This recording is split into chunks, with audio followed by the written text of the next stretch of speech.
Oke guys, sekarang Ramadan tiba. Marhabannya,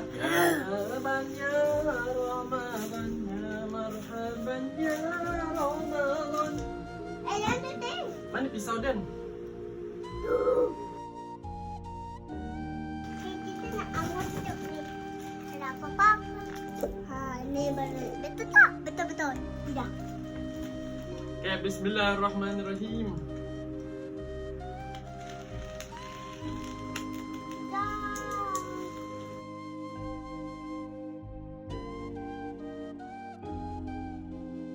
So, kita ada kurma yang dirindui. Makanan sunnah harian. Boleh dapatkan dekat beg kuning.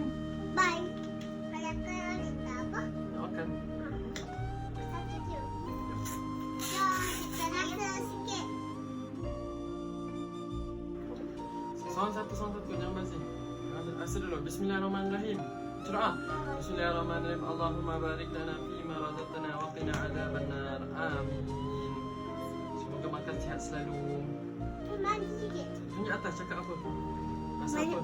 Dia rasa manis sikit. Ada apa-apa. Nia, sesiapa yang memakan 7 biji kurma ajwa pada waktu pagi tidak akan memberi mudarat sebarang racun maupun sihir kepadanya pada hari tersebut. Hadis riwayat Al-Bukhari dan Muslim. Suka ke tak? Dia rasa manis sikit. Rasa manis sikit tu. Cuba. Nak manis.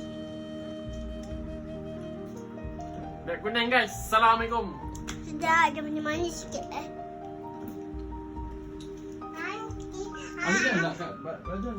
Bajan. Baju. Bajan. Tak habis. Sudah. Habis weh, ingatkan tak habis. Okay.